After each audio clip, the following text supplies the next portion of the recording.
second of two the second of two Open Access Week webinars that AIP Publishing Open Science is running. Today, we're going to focus on the question of knowledge sovereignty, revolving around the Open Access Week theme of who owns our knowledge. I head up Open Science and Publishing Innovation at AIP Publishing, and we are the publishing arm of the American Institute of Physics. We support 13 scientific societies, thousands of institutions globally, thousands of researchers globally. And we are very committed to our mission to advance and promote and serve the physical sciences to accelerate global progress. Now, I like to pause on this mission statement because, it's very noble. It grounds everything we do at AIP Publishing. But I think it's the theme of Open Access Week urges us to push on the question, does science really work like this? Does knowledge creation, distribution, and dissemination really work like this? And so I think there's always two sides to the open access and the open science question. In principle, we are all engaged in a collaborative global effort to accelerate discovery to improve everyone's lives. In practice, that's not really how it works. And depending on the hat you wear, the region you live in, the resources you have access to, the language you speak, that experience is very different. And so that is the conversation that I'm really, really excited to have today, and focusing on the concept of knowledge sovereignty specifically. I want to share that these are not just colleagues, these are friends. I've had the privilege of working and engaging with all of our speakers on open access and open science questions over the years. I met with many folks in person finally in Cape Town last December at the Diamond Global Open Access Summit. And I'm just excited to have an opportunity to share this rich conversation via this webinar. So we are recording. We will circulate a recording slides, and hopefully, if I can get it to work, an AI generated synthesis of the conversation. And with that, I just want to dive into the conversation. So I'm going to have each of our speakers introduce themselves.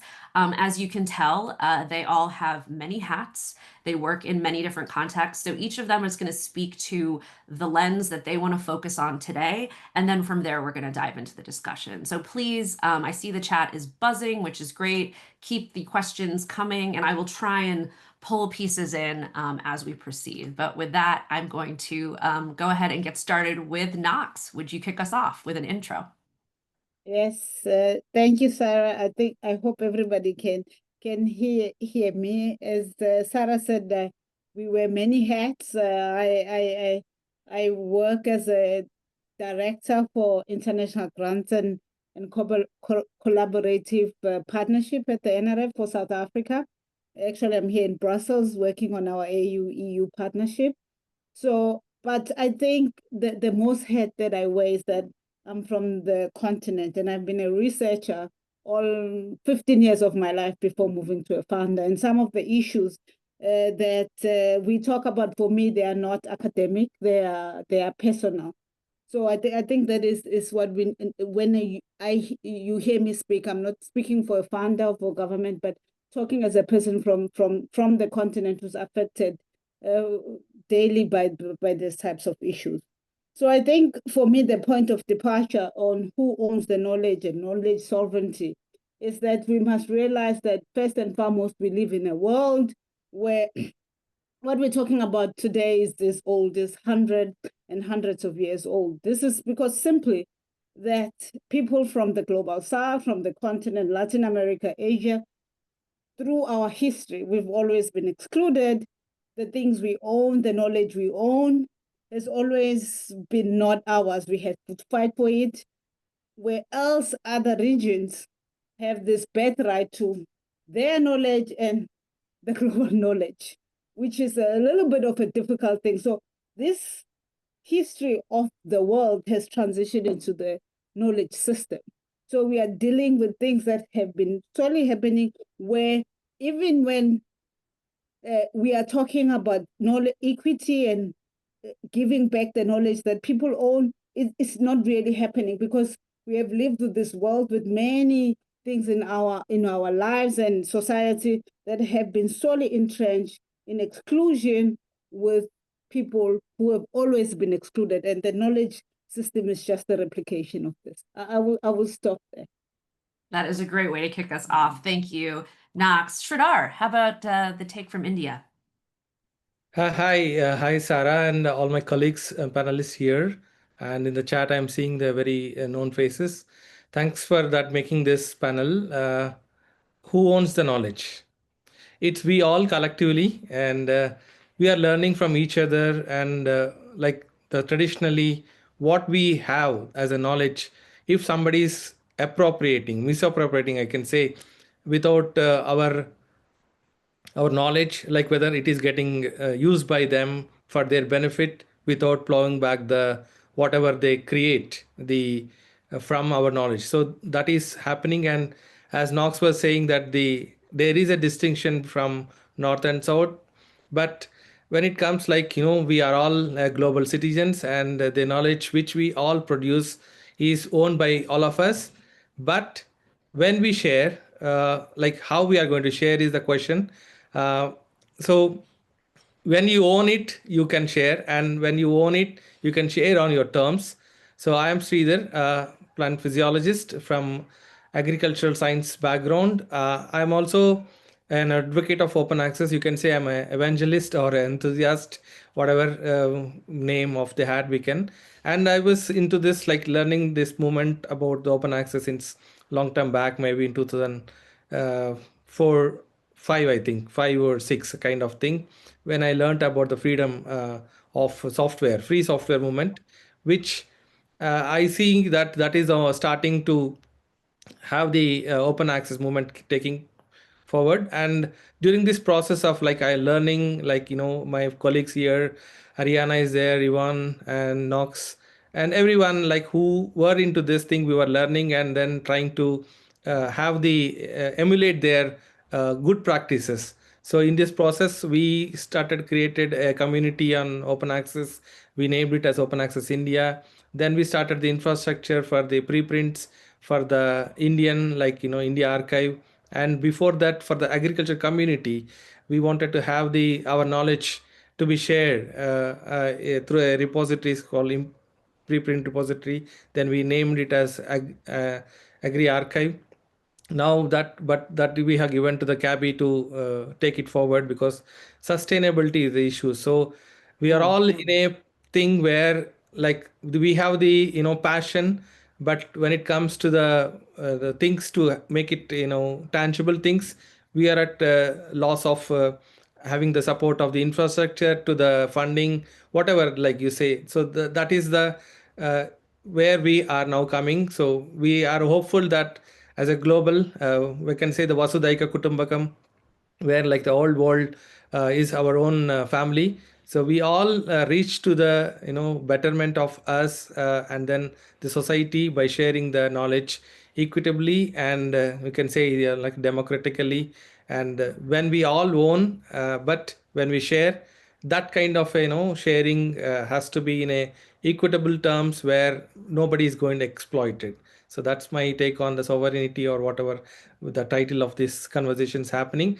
So I'll stop here. Thank you. That's great, Sridhar. And I think you very quickly got to some of the really sticky challenges that come with the goals of open science and open access when they hit against the realities of sustainability. So I hopefully we'll have some time to get into that. Thank you. Ivana, please. Hi, everyone. My name is Yvonne Lujano. I am a postdoctoral researcher here in Mexico. This is like the main hat I am wearing now. So I'm doing a postdoc in El Colegio Mexiquense, which is a social science research center here in Mexico. And I am also the senior ambassador for Latin America for the DOAJ, the Directory of Open Access Journals. And to start with the conversation, well, I am participating currently in the group of experts that are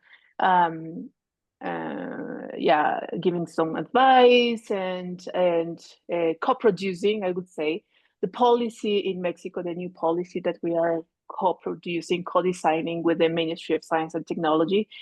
around this issue of sovereignty, right? The title of this new policy is like a sovereign editorial policy for Mexico somehow. So currently we're discussing, how the Mexicans want to have a voice on the knowledge that we produce, we distribute, we evaluate. So my postdoc research project looks forward to link the policy of publications with the policy of research assessment, right? Because we have always we talk about how if we don't connect these two policies, maybe we're having two different conversations, right? Yeah. So that's one thing, and in my project in this advisory board with the Ministry of Science, we have discussed about the rules and the regulations that we want to put in place to decide what knowledge counts for as research, and how we want to evaluate it, how we want to acknowledge it, etc. And the concept of sovereignty, I think it's really interesting and controversial as well, because now I'm wearing the DOAJ's hat, right? And in DOAJ, as you probably know, we index journals from different countries, and our mission as AIP as well is to be a global, or to enable global conversations around science, right? And by having this database of journals. But we have also discussions around what journals and what criteria count for what journals and why, right? Which is part of this conversation. Like, what are the rules that we want to set to say this is a reliable journal, this is not a reliable journal. So I think when we have these conversations in DOAJ, we discuss how categorizing excludes some people, journals, publications, etc., and it includes others, right? So this is a conversation that we have constantly in DOAJ, and the interesting part of this database is that we want to balance this like global focus and global lens with the local as well. So I think we will have time to discuss this, but I would say that sovereignty is a concept that really relies on these two poles, I would say. That's fascinating, Yvonne. Thank you. There's a lot to unpack there, so I'm looking forward to coming back to that. But last but not least, Ariana, welcome, and please go ahead and introduce the kind of lens you want to bring to the conversation around knowledge sovereignty. Thank you very much, Sara, for the invitation. It's great to share this conversation with all these friends.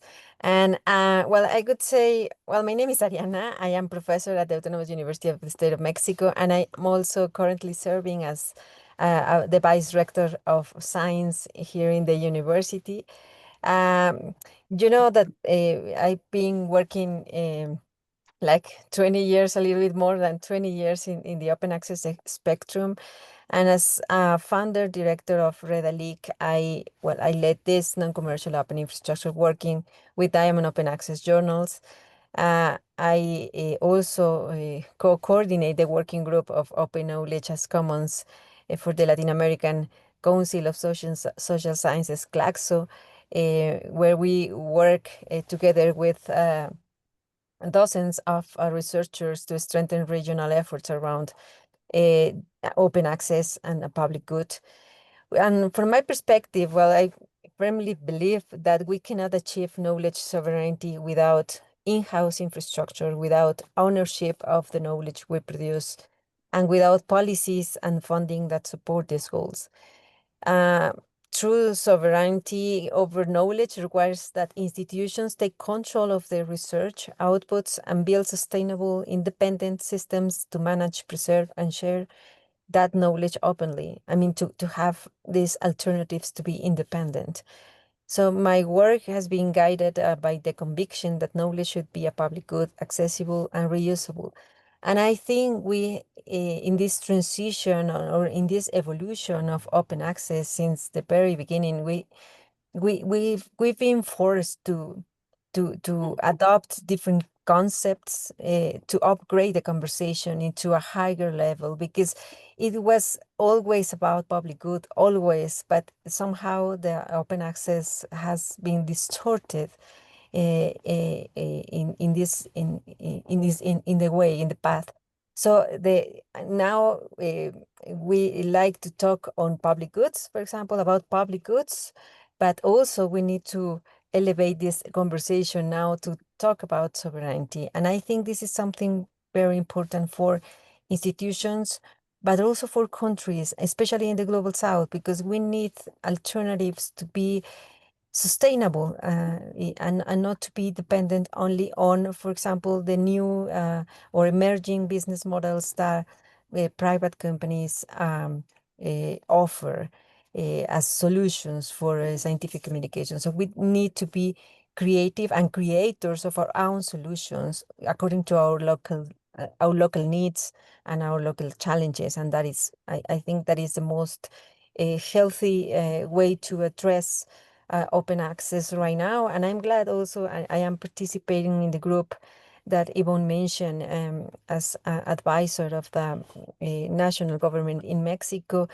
And I like this concept of sovereignty that is present in the national policy that is being created here in Mexico, because as I said, the idea is to have national infrastructure to be also not only creative, but also more sustainable in terms of investing in something that we own and we create suits us, and not just expending money and extracting this money from the academic circle to other private, packs. So, well, that would be my position. Thanks, Sara. No, that was really a fantastic setup. I'd love to push a little bit more into this effort in Mexico, if I may, because I was the webinar that we did earlier this week, we were talking about the different choices that the EU, the UK have made around some of these policies. And interestingly, in the UK, excuse me, some of these concepts are codified in law, right? So by law, researchers are protected or expected to engage in a different way. So I'm curious, I'd like all of you to speak to this. To what extent, either in the Constitution or in legal frameworks, are these concepts being solidified? But if we can start with the work that you're both doing in Mexico, is the goal to pass legislation that is informing this idea of sovereignty, to just really say, Mexican research is for Mexicans and this is how we're going to enable it? Or is it something else? Ariana and then Yvonne.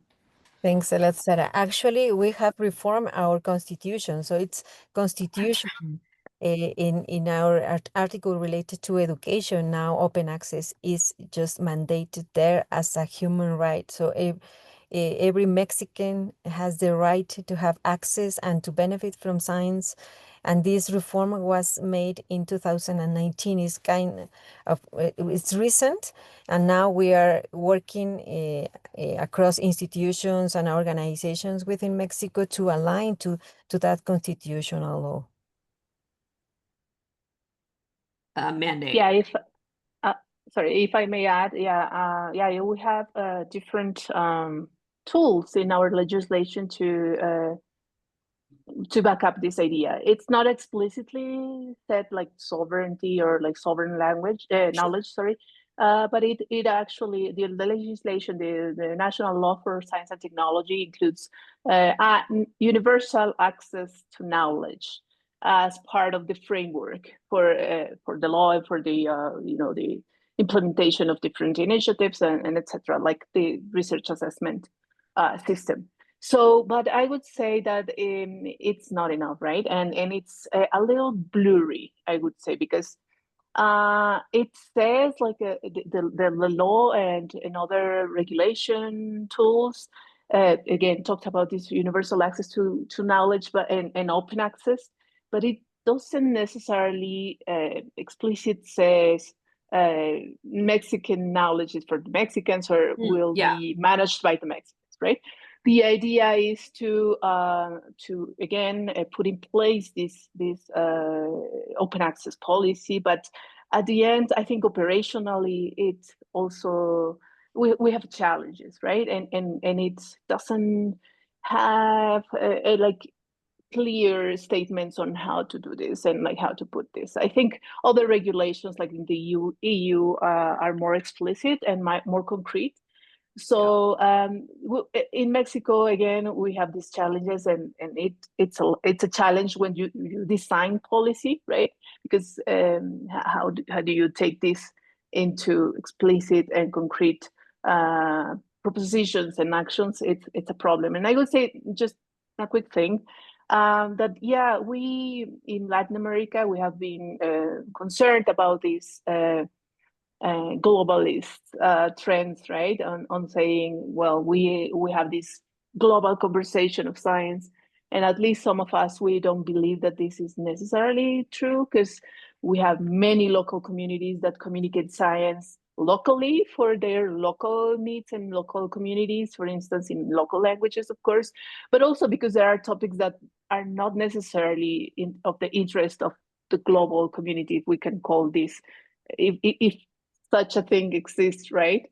Because there are, for instance, in terms of journals, there are journals that are serving small and tiny communities, and like that have conversations around local topics. Like, for instance, we have a journal here in the state of Mexico that is focused on elections and voting in the state of Mexico.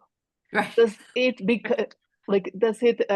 is it a global journal that looks forward to engage a global community? Not necessarily. Is it needed? Yes, it is needed for that community. So I would say that sovereignty also, it's a controversial concept, as I said before, because it encompasses this idea of owning or like controlling, managing our knowledge, but also it goes with this idea of, yes, it's needed, but at what level, right? It's just a question that I want to just I think put in the plate. You've come back to something that I really hope we can touch back on, which is the more controversial way of framing it is like, is global always good? Is global always necessary? And I think it's very natural to, even our mission statement, right, at AIP Publishing, you want to talk about global, but I think when you poke at that, there are absolutely contexts and times when that doesn't make sense. So I'm hoping we come back to that. But Knox, I'm really curious to get your take on this question of what legal frameworks exist in South Africa around this question of sovereignty, if any, and how South Africa is thinking about, because the implicit in what Sridhar and Ariana and Yvonne mentioned is this question of there's policy and then there's the money that enables the policy, right? So do with that what you will. I know you have lots of thoughts on that. Yeah, no, I will kind of just first, before I forget, I am getting old and have short memory. On the point Yvonne raised on global, maybe in this conversation, to be frank, since we are doing a couch conversation, when we say global, do we mean Europe and the US and Canada? I'm just clarifying that, because the rest of the world, which makes up 90%, we seem to have the similar challenges, but we seem to be concentrated in saying that the publishing sphere, the global sphere, is sitting somewhere in Europe and in the US and Canada. That's what determines what's global. I think this is where a whole system change we need to think about it. Does global mean is the agenda determine the global norm? Well, what is your experience of what global is?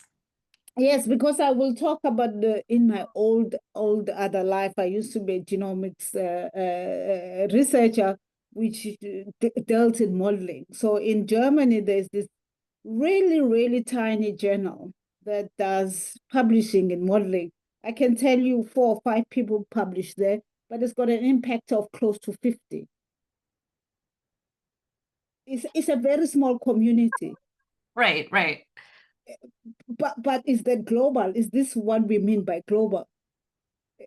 So we need to be frank about this. So I think this has then kind of shaped what we think about where we should put our knowledge. Then it has affected how we own the knowledge, because we put it out there because we want to be global.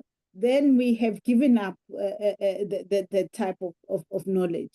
And then then I will come back a little bit in South Africa. South Africa is a little bit an outlier in the way we think. In the world, as you've seen in some geopolitical space, we always tend to not follow the trend.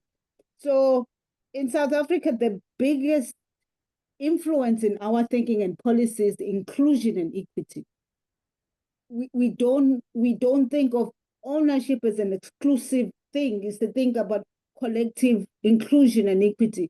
And with that, we always think first with our continent, how can we make whatever we do with the continent and the global south? You will look at our push in the G20.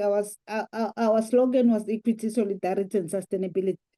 And if you look carefully, I was involved in the chief science advice where open science was mentioned to drive an equitable knowledge system. It was for the global south and Africa. It wasn't about South Africa's needs. So we always have a little bit of this. We don't want just for South Africa to own. We want a collective ownership for progression of the global south.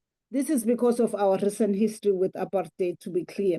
So I think for us, sovereignty is allowing us to self-determine what is the path forward with our own knowledge. Yes, we may want to share who we want to share with and how we want to do this. So we for us, I think in that thinking, when you think of South Africa, and how I think also is how do we want to do this as a continent, because our knowledge and how with our science system is built up, it is built for the continent, not for South Africa. So that is really, your comment about how all of the policy around this is built around inclusion and equity is really fascinating to me, because obviously, if you look at South Africa's history, that is very obviously, I mean, it makes perfect sense given the context. So you're not one to dance around things, but let's call it what it is in terms of themes that you've all been alluding to. And anyone can jump in on this. So interrupt me when you feel like it. This Ariana, you said something. We've been forced to adapt to different concepts. Ivana, you've mentioned something around is global necessary, is global good. Sridhar, maybe if you want to go first, in the experience of India, do you find that that you are able to drive the conversation around what openness looks like, or are you dealing with having to respond as opposed to initiate? Yeah, this is the one. Like we have, when you say the legal earlier in the questions, like Yeah. what is the legal framework? We have the right to education and right to information. Both are there. It's a constitutionally now approved, all these things, but still the sharing is being dominated or been controlled or influenced by the research assessment, what Yvonne also was saying. So our producers of the knowledge, the authors, are not, even though they want to share in a shareable formats, there is no national infrastructure which can help in taking that repository kind of things. Though we have the policies of the institutions, like I can say from my council ICAR, and there is another council for CSAR.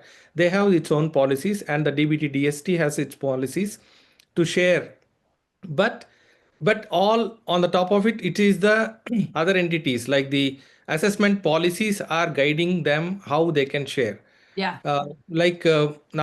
Now you can see, I see that there's an upsurge in the production of papers, I can say publication in those journals which are open access, but with the APCs. There was a study in like how much of money we are paying to publish these things. That is one thing. And you can see on the world records, maybe we are on the 4th or 5th. The Indians are producing the publications in the list, but to access those things, my government has to spend around 6,000 crores of rupees to access those our own publications. Yeah. We are not feeling sense, or we can the fire of that. We are okay, it's governments are making us to access our own papers, but what as an author he's doing. And then this question comes, if I am sharing, what is the guarantee that my knowledge is not appropriate, is appropriated. Then, but when I say that it's published, means it is open to everyone. But what is happening is here, there is some entities which are taking the this business out of the produced knowledge, which was from the Indian authors or the colleagues who are publicly funded research. And this I can say that, I am from plant physiology. We had a society like Indian Society for Plant Physiology. Traditionally, we were publishing a journal, Plant Physiology, Indian Journal of Plant Physiology. It was because of these research assessment policies, our journal was not getting any impact factor.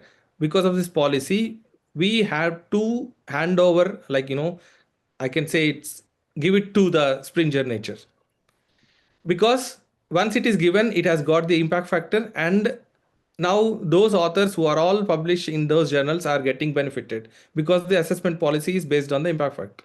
So there are some policies which are not directed by governments or anyone institutions, but from among us, the community itself is going to put up a mark or put up a scale that if you publish here, you will be assessed. So these are all coming, and then this sovereignty is not being discussed much. So We you own have it. Yeah. no, go ahead, finish what you're going to say. Sorry. Yeah, what I'm saying is, we are not feeling that it's our knowledge. We should control. We should share at the appropriate license agreement, license terms, or through those infrastructures which has to be there.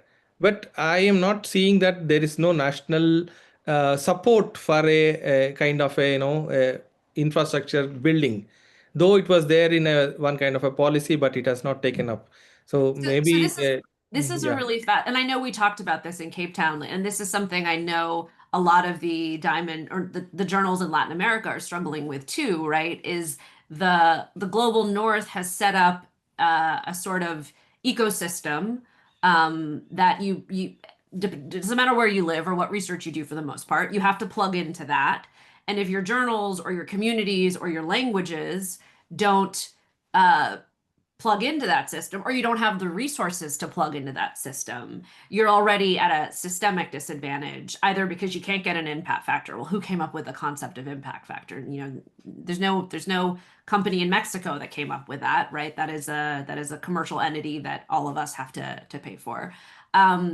Similarly, counting citations, all of these journal-driven metrics, when you're not plugged in to those systems, you then get the situation of the society that your own society, Sridhar, you mentioned, where you're turning to a large global commercial publisher to check some of those boxes. And I mean, I think of Cielo or the work that AIP does around keeping that knowledge, that expertise, that capacity building in-house, in country, in community, so that you don't have to make that leap. I mean, even at AIP Publishing, we publish on behalf of other societies.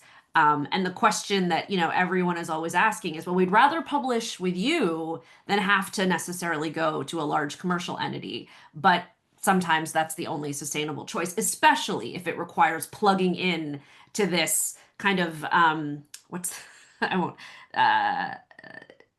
sorry, I'm reading a lot of Marx right now. So this superstructure that you have to plug into to make it work. So the thing I want to come back to, because I think we're still dancing around it, but it's implicit in there, is, correct me if I'm wrong, the research assessment system is not from the global south, right? The concepts that Ariana, you've alluded to around being forced to accept are not from within Latin America. So Knox, I think you know where I'm going here, but I'll be more explicit since you had your hand up, unless you want to let Ivana go first.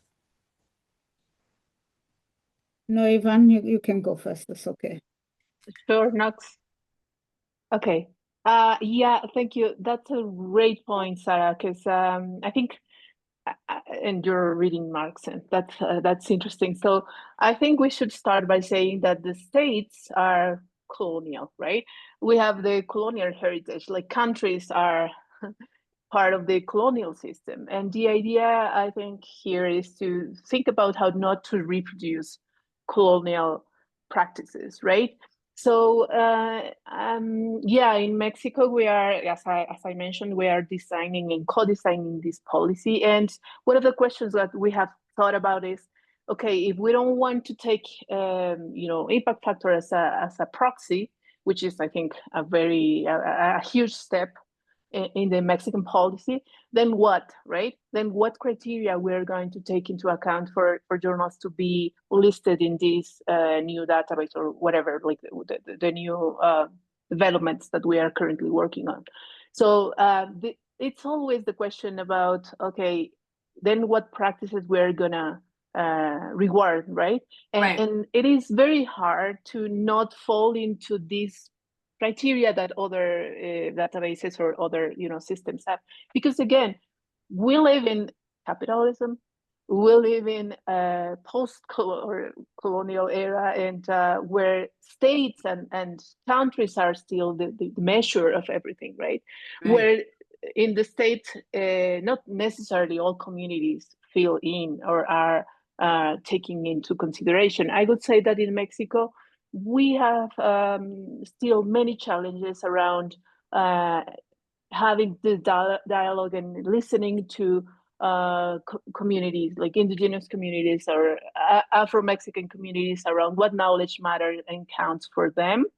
Because I think what we currently have, and we have done it for many years, is to include those communities in a national system. And again, a nation, a country is colonial, and it excludes necessarily some communities and some people. Because in order to be Mexican, you have to feel check these boxes, right? You have it, and same for knowledge systems. I think, and so we have many challenges. I think, again, in Latin America, we have all these resistance to somehow the imposition of external systems and etc. But we have the colonial heritage, and the things that we have maybe unintendedly reproduced is something that we also need to revise, right? And to see if not, we are not taking impact factor as a proxy, then what? And then what that really includes and have these links with communities. Yeah, I think it's a question, right? It's an open question. Yeah, well, exactly. And I mean, what you're making me think of is, Audre Lorde's famous quote that you can't build something new with the master's tools, right? And at the same time, epistemically, it's very hard to think of, a new universe of criteria for defining knowledge in a way that feels authentic to the communities you serve by ignoring everything that came before. You mentally can't just forget that something like impact factor exists. You still have to figure out how to negotiate that. So I think that tension is really interesting. The other tension you've teased out that is really interesting to me is, whether you're assessing, journal publishers deal with this all the time. Much research is interdisciplinary. Well, if it's biochemistry, is it really more bio or is it chemistry? And similarly, is it Latin American? Is it Mexican? Is it, a state within Mexico? And so there is this exercise that we have to do, that to make meaning, we have to draw lines. And so the question is, where do you draw them? And it sounds like you guys are really dealing with that kind of very philosophical question in the context of trying to figure out this research assessment policy, which is just fascinating to me. So I know Knox had a question here. Actually, before Knox, I want to thank you for answering the two questions that have popped up. And please know I'm not ignoring your questions. I'm trying to find the right moment to weave them in. But I wanted to particularly address the question that's here now about, I've heard more discussion of needing an impact factor in this conversation than any focus on the global north. Why is there so much desire for an impact factor? I really want to be clear. No one here is saying that they desire the impact factor. I think actually it's the opposite. The impact factor in this conversation, correct me if I'm wrong, is a proxy for the norms set by the global north that have sucked the rest of the world into them, even if they don't necessarily want to be measured by those standards. And so I think what both Sridhar and Yvonne are speaking to is, if you want global recognition as legitimate in the research paradigm sort of writ large, I mean, not true of every field, but in many fields, you have to show up in Web of Science, you have to have an impact factor. And for many communities, that makes no sense. That's not relevant. That's not needed. But if you want to get funding, if you want to get international collaborators, if you want to get recognition, if you want to get job offers, you have to do that. And so no one here wants impact factor. It is the easiest shorthand proxy in some ways to speak about this 10% of the globe that is telling the other 90% how they can understand what knowledge is valuable and what isn't. So just want to make sure we address that question overtly and make sure that's clear. So let me know if it's not. Knox, take it away. Yeah, for me, I mean, now I will wear my two hats together. As a civil servant, I will ask myself, the academics, which I will stand on the other side, who came up with the current research assessment of saying if a person needs to be a professor, they need to have this publication? Who gives the assessment to the funder? I work for a funder. As NRF, we do not decide on the criteria for research assessment. We call colleagues from the university and say, can you decide for us what is the, and then they will state this in this requirement. So for me, sometimes I find it, I haven't come to an understanding.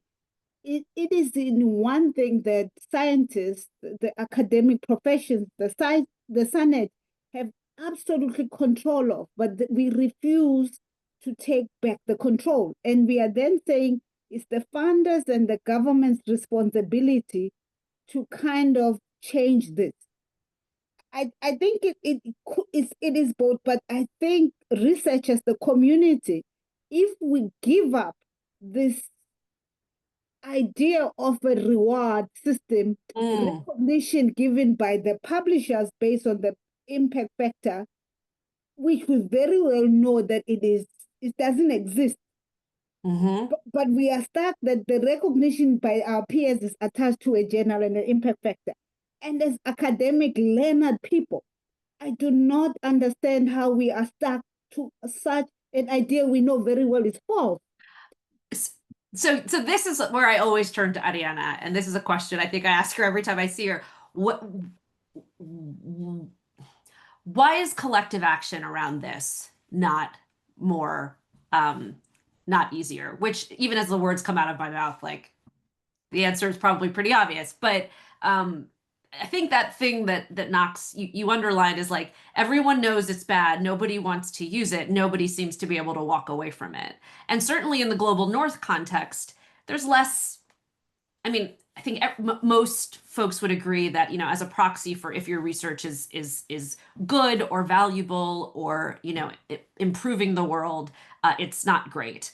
But at least in the global north, most research is already plugged into the superstructure. So playing that game is kind of what they know. But I think there's a lot of recognition, and I think, you know, and I feel for particularly in Latin America, because Latin America has been doing this for so well for so long, that, you know, you've been banging the drum forever that there are other ways of doing this. They have been successful, they have been sustainable, they work.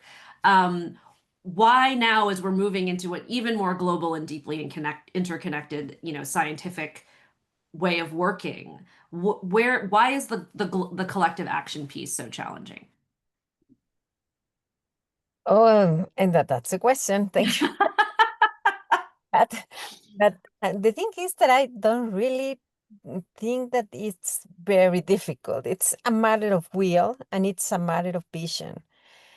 Challenges are significant, yes. The global publishing industry still dominates the prestige system, incentivizing researchers to publish abroad, mainly in English language journals, to advance their careers. But and funding structures often tie researchers to foreign agendas. Technical infrastructure for open access and data management in some regions is also underdeveloped. But I think it's important, and I like to frame this discussion in the concept of knowledge sovereignty, because I think it gives us more space to discuss. And also with concepts like epistemic and social justice, I think they're very important to Can bring. you unpack that a little bit, Ariana? Before you joined, when we were prepping, I was like, I'm specifically want Ariana to talk about epistemic justice, because I think Yeah. that's implicit in this. Well, it's about control, it's about autonomy over the production, dissemination, and use of knowledge in ways that respect local context and needs. In a region, it's a pushback against, yes, colonial and commercial extraction of knowledge, but it also means that communities, universities, and local researchers can decide what research matters and how it's published and who benefits from it. It's about reclaiming research agendas, data, and outputs so they serve our societies rather than foreign publishers or private companies. There are many, many examples we see in Latin America. Well, obviously, I need to mention Redalic, Latindex, which prioritize regional research and languages other than English. Data sharing platforms are being created locally so that information stays within communities and governments can use it for public benefit. Researchers are also publishing in different formats. I mean, textbooks, open educational resources in Spanish, Portuguese, indigenous languages. And this is give us the opportunity to have these alternatives, to be, as I said in the beginning, to be independent. So the floor is not so uneven as it is right now for us. So, well, for us, I think the battle right now is just between preserving and going back to the essence and what we used to be a public good, but also to have this recognition of the knowledge we produce, that is knowledge of quality. This is something that we need also to have this in mind. Can you restate that again one more time, Ariana, that tension that you were just speaking to? And if you don't remember, it's okay. I'm just trying to I set think up. it's a matter of recognition in terms of as it was already mentioned, Right. a matter of recognition, and also, well, funding. We need to Right. invest in a infrastructure, local infrastructure, in order to be or to leverage knowledge sovereignty, epistemic, and social justice. That so this always is, this the as we're rounding the home stretch here, and please folks, as you have questions, please do drop them into the Q&A box in the last 10 minutes here. But it's the conversation that we had in Cape Town that is going to happen again in Bangalore at the Diamond Open Access Summit in February. It's interesting because I've been sort of comparing that to the policy conversations happening in Europe, particularly in the EU. So there's a number of big conferences that have happened this year where the EU is really translating its philosophy around open science into policy, right? Making massive infrastructure investments, sometimes with partners like China, sometimes locally. Unfortunately, the US is receding from a lot of this space, and so the takeaway that I had, which a couple of policymakers that I spoke to, privately were a little alarmed by, was, so you guys want to get rid of journals, like you don't want journal publishers, and they were like very alarmed. They're like, no, we don't mean that. And again, I'm not saying there's a good or a bad there, but it sounds, correct me if I'm wrong, what the universe that the four of you are talking to, what is the role of the journal, or what is the role of a publisher, if any, in the universe that you're talking about. Sridhar, please.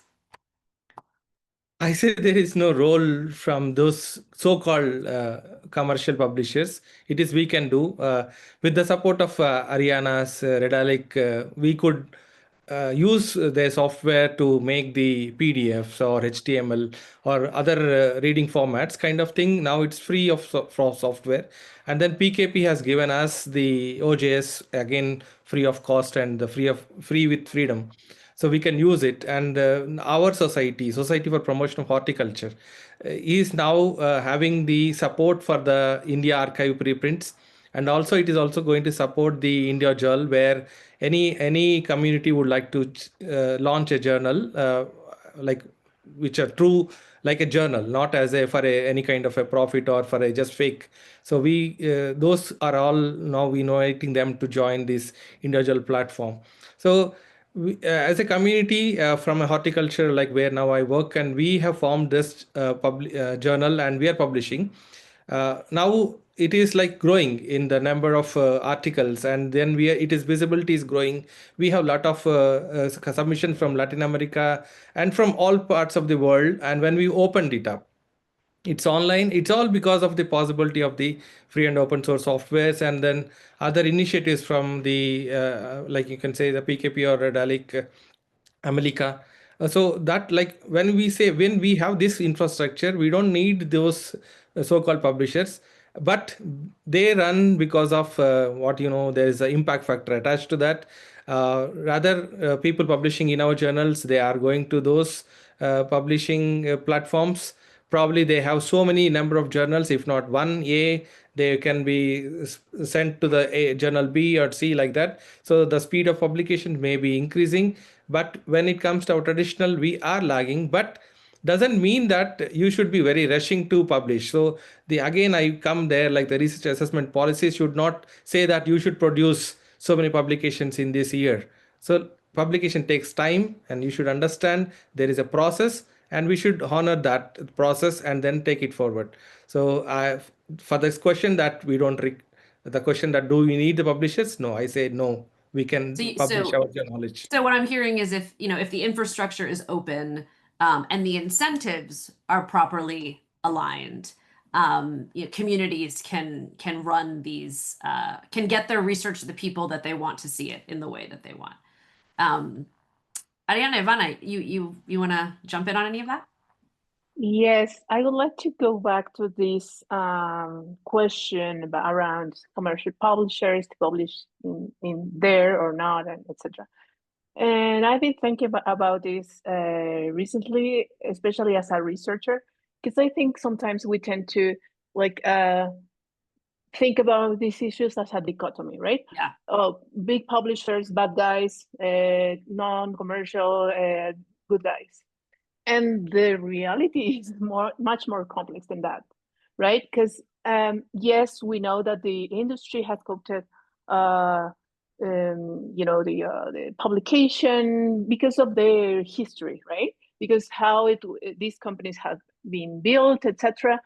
But also we have to acknowledge that these journals that are run by big commercial publishers have editorial boards with researchers from all over the world, independent researchers or researchers affiliated to institutions that serve these journals and that provide this service of processing the manuscripts and making sure that there is proper peer review, right?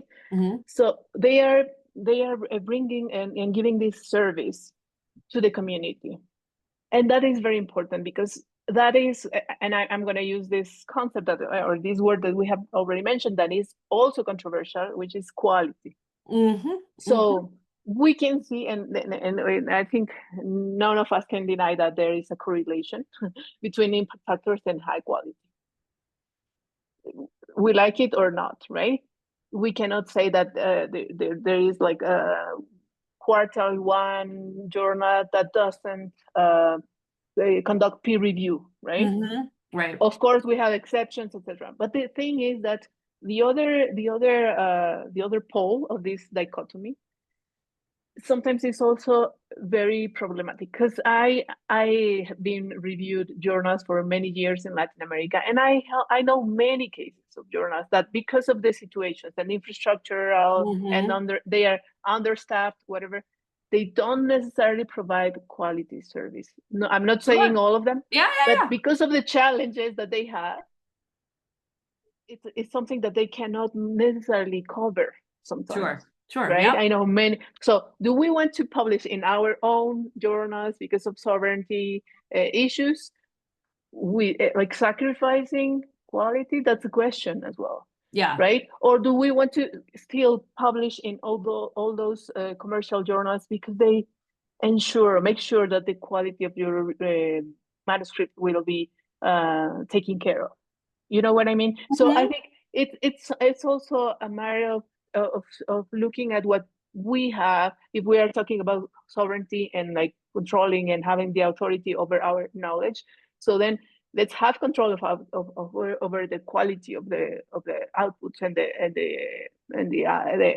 publications that we have. Right? Let's focus on that because it's not a matter of not publishing there. I think, and with this comment, I finish my participation, is we need to find a balance between academic freedom, because if I want to publish in that journal, because I know that there's the quality assurance and that my community and my readers are there, and or do I want to publish in a local journal because I have another community there, and these and those should be equally valid choices, right? Depending on what your research needs are, not because someone is going to review your CV and decide a major life choice for you around if you get a job or if you get a promotion based on that.